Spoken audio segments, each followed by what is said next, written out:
The Life of Elder David A. Bednar by Stephanie Long, Nick, and Heather Barnes.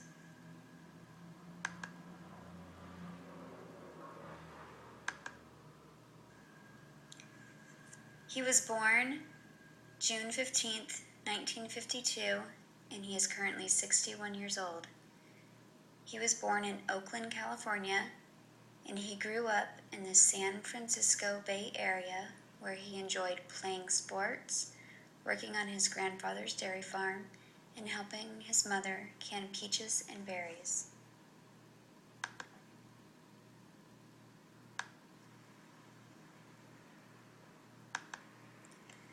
He obtained his BA in Communication and his MA in Organizational Communication at BYU. After BYU, Elder Bednar studied at Purdue University and received his PhD in Organizational Behavior. He graduated in 1980, and the family moved to Arkansas, where he was an assistant professor of management at the University of Arkansas from 1980 to 1984. He taught for 2 years at Texas Tech University from 1984 to 1986, before returning to the University of Arkansas. He taught courses in organizational behavior, team management, total quality management, and managerial communication. He also served as the Associate Dean for Graduate Studies in the College of Business Administration from 1987 to 1992, as well as Director of the Management Decision-Making Lab from 1992 to 1997. He left Arkansas in the summer of 1997 to become the president of Ricks College. In the summer of 2000, Ricks College became BYU Idaho. Elder Bednar guided that sometimes rocky transformation from a 2-year junior college to a 4-year university with style and grace. This transition included an expansion of 2-year undergraduate programs to BA programs and an explosion of student population. He has served in the church as bishop, as stake president, regional representative, area authority, and area authority 70. In the fall of 2004, Elder Bednar was called to the Quorum of the 12 Apostles. After his mission, David Bednar returned to Brigham Young University and met Susan K. Robinson, who grew up in the small town of Afton, Wyoming. She came from a family whose members were devoted to the church and were leaders in the community. Her father was president of a bank and served as a bishop. David and Susan were married in the Salt Lake Temple in 1975.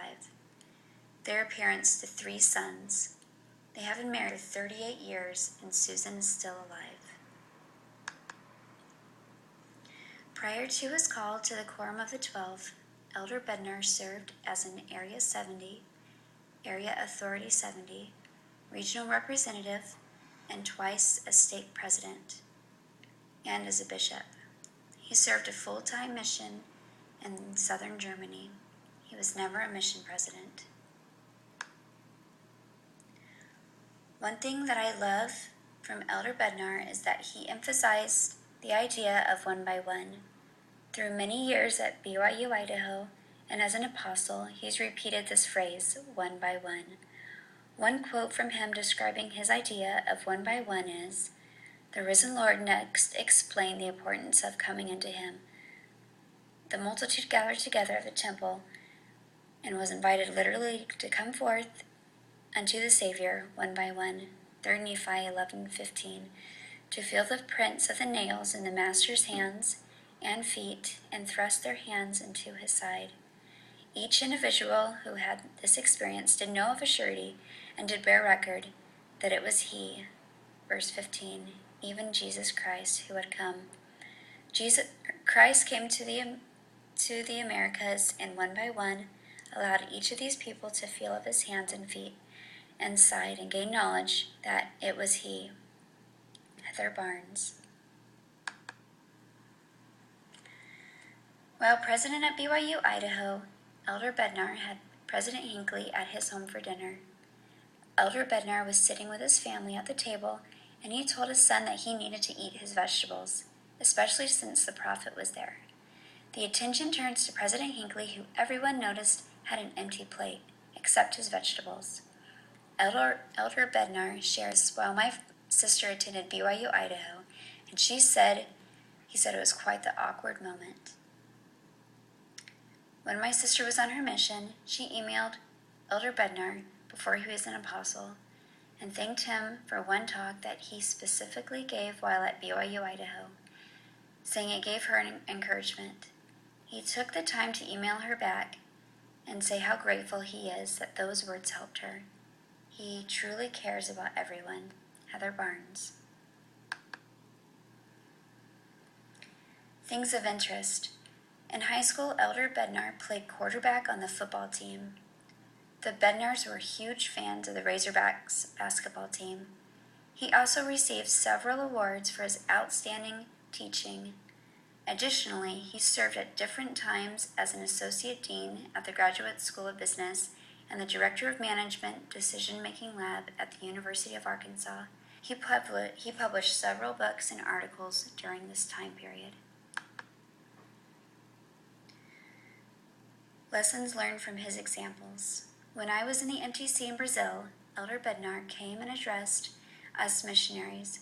His words were clear and focused. As he spoke to us, I felt his focus, and through his example, I was able to find my own focus in my mission. His life has shown me that I need to stay dedicated to what I find important, especially my quest in college and my family. Nick Barnes.